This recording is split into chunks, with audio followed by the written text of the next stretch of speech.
ಹುಬ್ಬಳ್ಳಿ ಧಾರವಾಡ ಅವಳಿ ನಗರದ ಸಾರ್ವಜನಿಕರಲ್ಲಿ ಪರಿಸರ ಜಾಗೃತಿಯನ್ನ ಮೂಡಿಸಲು ಮತ್ತು ಆಮ್ಲಜನಕದ ಸಮಸ್ಯೆಯನ್ನ ಹೋಗಲಾಡಿಸಲು ಈ ದಿನ ವಿಶ್ವ ಪರಿಸರ ದಿನಾಚರಣೆಯ ಅಂಗವಾಗಿ ಪ್ರಾಜೆಕ್ಟ್ ಆಕ್ಸಿಜನ್ ಅಭಿಯಾನ ಎಂಬ ವಿನೂತನ ಕಾರ್ಯಕ್ರಮವನ್ನ ನಂಜನಗೂಡು ಶ್ರೀ ರಾಘವೇಂದ್ರ ಸ್ವಾಮಿ ಮಠದ ಮಂತ್ರಾಲಯ ಶ್ರೀ ಶ್ರೀ 108 ಸುಬುಧೇಂದ್ರ ತೀರ್ಥ ಶ್ರೀಪಾದಂಗಳವರ ಕೃಪಾಶೀರ್ವಾದದೊಂದಿಗೆ ಭವಾನಿ ನಗರದಲ್ಲಿರುವ ಭಾವದೀಪ ಶಿಕ್ಷಣ ಸಂಸ್ಥೆಯ ಶ್ರೀಮತಿ ವಿಮಲಾ ಕುಲಕರ್ಣಿಯವರ ಮೆಮೋರಿಯಲ್ ಸ್ಕೂಲ್ ಹಮ್ಮಿಕೊಳ್ಳಲಾಗಿತ್ತು.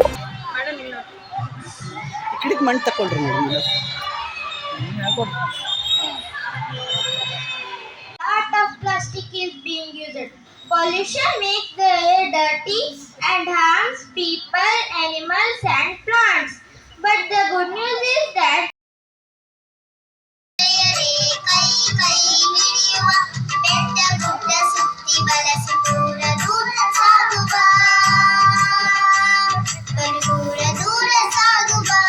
ಕಾರ್ಯಕ್ರಮಕ್ಕೆ ಮುಖ್ಯ ಅತಿಥಿಗಳಾಗಿ ಆಗಮಿಸಿದ ಚನ್ನಬಸಪ್ಪ ಹೊಸಮನಿ ಅವರು ಮಾತನಾಡಿ, ಹಸಿರು ನಮ್ಮ ಬಾಳಿನ ಉಸಿರಾಗಬೇಕು ಎಂದು ಹೇಳುತ್ತಾ ಗುರುರಾಯರನ್ನ ಸ್ಮರಿಸಿಕೊಂಡು ಸಸಿಯನ್ನು ನೆಡುವುದರ ಮೂಲಕ ಅಭಿಯಾನಕ್ಕೆ ಚಾಲನೆ ನೀಡಿದರು.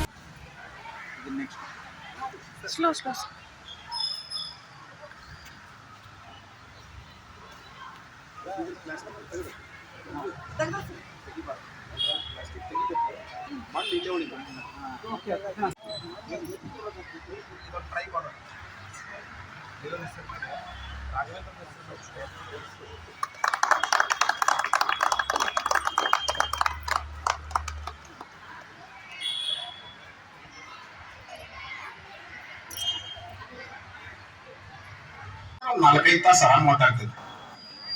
ಅವ್ರು ಎಲ್ಲರೂ ಕುಂದಿರ್ತೀರಿ, ಎಲ್ಲ ಸತಿ ಕುತ್ಕೊಳ್ತೀರಾ? Good spirit.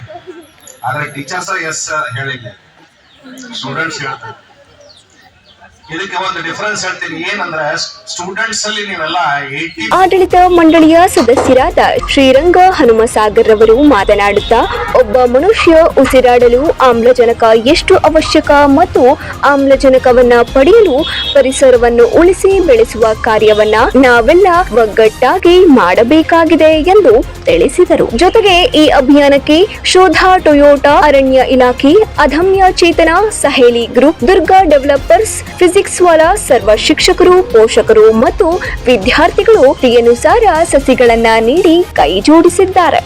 ಇನ್ನು ಕಾರ್ಯಕ್ರಮದಲ್ಲಿ ಆಡಳಿತ ಮಂಡಳಿಯ ಖಜಾಂಚಿಗಳಾದ ಶ್ರೀ ರಘುತ್ತಮರಾವ್, ಪ್ರಾಚಾರ್ಯರಾದ ಎಂಕೆ ಹಿರೇಮಠ್, ಮುಖ್ಯೋಪಾಧ್ಯಾಯರಾದ ಶ್ರೀಮತಿ ಅನಿತಾ ಬಾಗಲಕೋಟೆ ಹಾಗೂ ಶಾಲೆಯ ಎಲ್ಲ ಬೋಧಕ ಮತ್ತು ಬೋಧಕೇತರ ಸಿಬ್ಬಂದಿ ವರ್ಗದವರು ಉಪಸ್ಥಿತರಿದ್ದರು. ಕಾರ್ಯಕ್ರಮವನ್ನ ಕುಮಾರ್ ಶ್ರೀವತ್ಸ್ ಜೋಶಿ ಸ್ವಾಗತಿಸಿದರು. ಕುಮಾರ್ ಚೈತನ್ಯ ಶೆಟ್ಟಿ, ಕುಮಾರ್ ಹರ್ಷವರ್ಧನ್ ರವರು ನಿರೂಪಿಸಿದರು.